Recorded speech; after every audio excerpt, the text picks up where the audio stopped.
G'day sweetheart, it's Sibong, your Korean Zare. Should you get a face loan?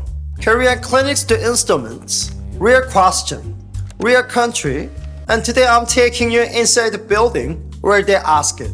But before we go in, look at this. A Gangnam clinic once decorated its own lobby with the glass towers. And inside the glass were 2,000 pieces of human jawbones, cut from 1,000 customers, with the customers' names written on the bones. That was not a crime scene. Bad.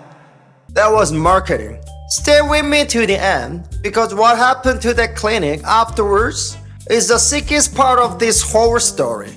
You have me, your Zari is here. Let's go inside. The quote. Month 0 begins in an elevator. You are riding up through a tower in Gangnam, and every floor is a different clinic. The doors open on the 4th floor. Welcome. And a woman in a white coat Is this your first time in our clinic? greets you by name. First thing nobody tells you about her. She is not a doctor. Her job title translates to consulting manager, and her actual job is sales. She measures your face with a steel ruler, runs it through a 3D scanner, and prints out a document that looks exactly like the repair estimate for a car. Eyes, line 1. Nose, line 2. Jaw, line 3. Each line has a price. And here it gets strange, because in this building, faces come in models. You do not just ask for a smaller jaw. You can order a style by name, the way you order a trim level on a sedan. The most famous one is the chaebol daughter-in-law. If you watch K-dramas, you know exactly who she is. The face that marries the heir, wins the terrifying mother, and never gets handed the envelope of money. An actual style on the menu. Koreans even have a joke about the result. You know identical twins? Here people talk about medical twins. Not born identical. Operated identical. Same clinic, same catalog page, same face, sitting 3 tables apart in the same cafe. You might assume the price on the printout is the price. Not a chance. Nobody in this city pays the first quote. The standard move is a day collecting estimates from 4 or 5 clinics. And the clinics know it, because if you show them a competitor's printout, many will match the number on the spot. That is not a hospital. That is a car dealership. The quote even has an expiration date. This price is only good until Friday. Surgery, sold with the grammar of a department store sale. And the government agrees with the grammar. Korea puts a 10% value-added tax on cosmetic procedures. The same tax as a handbag. Your new nose is, legally speaking, a luxury good. The vocabulary tells you the rest. In this neighborhood, a face with no work done gets described with the word Koreans use for wild-caught fish. Natural catch, as opposed to farmed. And the definition of work keeps sliding. Because in everyday Korean conversation, double eyelid surgery barely counts as surgery at all. Ugh.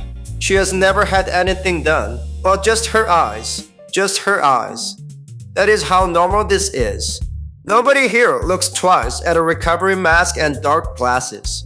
Because in this district, bandages are weather. There is one small moment in the consultation, and I need you to keep it in your pocket.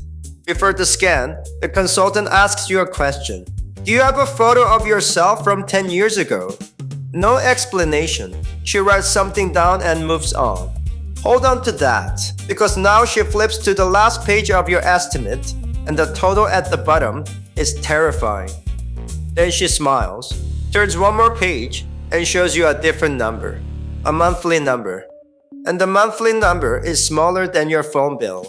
Month 1. The financing desk, which is exactly when the consultation quietly changes jobs. You have not met your surgeon yet, but the money talk has already started. In the same chair. The person who prices your face and the person who arranges the financing are the same employee. A news crew once filmed it. The consultation ends, and the installment offer is already on the table. To understand why this feels normal, one piece of context. This is the most installment-friendly country on earth. Buy a $50 sweater, and the card machine asks a question at checkout. Pay in full or split it into months. For a sweater. Koreans split phone bills, sofas, dental work, vacations. The rail was already built. So when the clinics realized a face could ride the same rail as a sofa, nobody blinked. The polite route is your credit card, 0 interest, split over month. The impolite route is a food chain of brokers who deliver patients to clinics for up to a 30% cut. And face loans that reporters have clocked at 300% a year. Both illegal, both still happening. Notice the sequence. In this building, the money gets arranged before the doctor ever sees you. Your credit gets examined before your face does. Month 1 arrives before the swelling goes down. You are making payments on a face you have not met. And if the monthly number still feels heavy, there is one more product. This part made my Western friends stop chewing. You can pay for your face with your face. Korea has apps where surgeries are reviewed like restaurants. Star ratings, before and after photos, deal prices, post a detailed review of your operation. Upload your healing photos week by week, and the clinic knocks money off the bill. Your recovery becomes content. Your face becomes an advertisement that pays down its own invoice. Last November, a newspaper called clinics to check their advertised prices. The cheap price was often available on one condition. You write the review. No review, full price. And the advertised price was never the real price anyway. A clinic advertises eyelid surgery for around $350. You sit down, and suddenly your eyes have a problem the ad never mentioned. The muscle is weak. You will also need a correction procedure, and the $350 surgery walks out of that room costing $700, $1,000, $1,500. The ad is the bait, and the chair is the hook. So you sign, the machine hums, and somewhere in the building a printer is printing next season's coupons. Machine this smooth is no accident. Somebody needed it to exist. Hold that thought for 1 minute, because first, I need to say something to your face. So, bad, Picture your last brunch. A friend walks in looking 10 years younger. Her forehead does not move. Her cheeks are brand new. And what does she say? I've been sleeping so well. And what do you say? Wow, you look amazing. Everybody at the table knows. Nobody says it. This is your country rule. Get the work, hide the work. Now here is Korea. A woman come back to the office with the new eyes, still a little swollen, and she just say it. I got my eyes done last week. And her coworker says, nice, which clinic? That is the whole difference. Bad. Your country whispers about the bill. Korea posts the bill on the wall. Same face, same needle, no hiding. Stay close. The next part is who built this machine. You have me. Your Zaddy is here. The spec sheet. It starts with a piece of paper that every Korean 18-year-old is holding in November. The admission ticket for the national college exam. One exam, one day, and the whole country holds its breath. Planes get rerouted that morning, so the listening test stays silent. That ticket is the most serious document a Korean teenager will ever touch. And in this country, it works a second job. It is a surgery coupon. Every winter, the week after the exam, the promotions bloom. Show your exam ticket, get the student discount on your eyelids. Some ads go further and offer a companion discount. Bring a friend, and both faces get cheaper.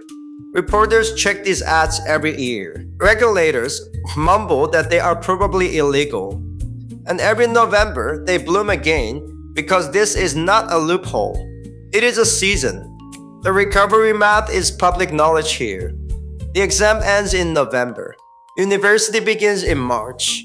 And in between sit 3 quiet months, where an 18-year-old can heal before anyone at college sees the old face. Parents know the math too. In plenty of families, the surgery is the graduation present. You studied so hard. Here is your new nose. So the pipeline opens at 18. That explains the waiting rooms, but to understand the faces themselves, you have to go one layer deeper into something no tourist ever hears about. In Korea, some people do not read a face as a face. They read it as a fortune. There is an old tradition of face reading here, centuries old. And in that map, the forehead carries your career luck, and the nose carries your money. And there are customers who walk into these clinics not to get prettier. They come to get luckier. Fix the forehead, fix the promotion. The consultants know this map because the customers bring it up first, which sets up my favorite collision in this whole industry. In the West, a wide, rounded nose tip is something the catalog wants to shape down. In the old Korean reading, that same rounded tip is a money nose. Wealth pools there. So there are patients who sit down for a nose job and then refuse to let the doctor touch the tip. Leave it, doctor. That is where the money lives. One more, especially for you. You know the little pillow of fat under the eyes? The one Western women pay dermatologists to remove. Koreans pay to have it put in. It is called charm fat. And here it reads as young, warm, approachable. The same fat, 2 continents, opposite invoices. And while we are in the catalog, there is now a filler that makes your ears pointier. Fairy ears. It slims the jawline from the side apparently. A real product you can buy this afternoon in Gangnam. So understand what this means. Nobody in those waiting rooms is vain. They are rational. Somewhere along the way, this system turned the face into a spec sheet, with career luck and money luck itemized in separate boxes, and the people in the chairs are simply meeting the spec. The machine is not serving vanity. It is serving a market it helped build. Which brings us back to the strangest question in the building. Why did the consultant want a photo of you from 10 years ago? The answer lives in the one room the brochure never shows. Month 37. But before we open that door, I owe you the end of the bone tower story. Remember the glass towers from the start of this lesson. The jawbones with the names on them. The clinic was proud of them. Its website said, "We display the bone we removed so you can verify it yourself." An American magazine wrote it up. The world gagged for a day. And the towers came down that same afternoon. Now the punishment. The clinic was fined for violating medical waste rules. The fine was around $2,000. $2,000 for a tower of human bones. Less than the price of one of the surgeries that built it. I told you the ending was the sickest part, and that is the real lesson of the tower. It is what this machine looks like when it believes nobody is watching, because for years, something else was happening in the rooms with no windows. A polite name for it is ghost surgery. The famous surgeon you met at the consultation, the one from the website, was not always the one holding the scalpel once you are asleep. Sometimes it was a junior doctor, sometimes it was not a doctor. Patients found out the hard way. Families fought for answers, and eventually this country got angry enough to do something no other country had done. Korea passed a law. Since late 2023, every operating room in the country that puts patients under general anesthesia must have a camera installed in it. The first nation on earth to require cameras in operating rooms. But here is the detail that matters, and this is your cheat code. The camera does not record automatically. It records when the patient asks. So if you ever find yourself in that chair, you own 4 words. Film my surgery, please. They hand you a form. You sign it. And from the moment the anesthesia starts until the moment you leave that room, the camera rolls. You are not asking for a favor. In this country, that is your legal right, and the beauty clinic has almost no legal ground to refuse an elective procedure. Write those 4 words on your hand. And now, finally, the photo. Why did the consultant want a picture of you from 10 years ago? Because of what the product actually is. The product was never a new face. Officially, the promise is you, but better. The old photo tells the room what better means. And better.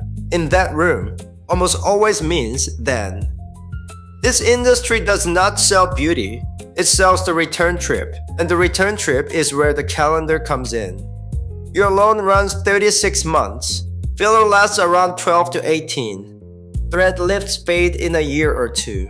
The phase expires before the payments due. So month 36, the loan ends. And month 37, the phone rings. A membership offer, a touch-up event, a price that is only good until Friday. The clinic remembers your calendar better than you do, because the calendar was never an accident. The calendar is the product, which leaves only the question we started with. So, should you get a face loan? Sweetheart, that was never really my question to answer.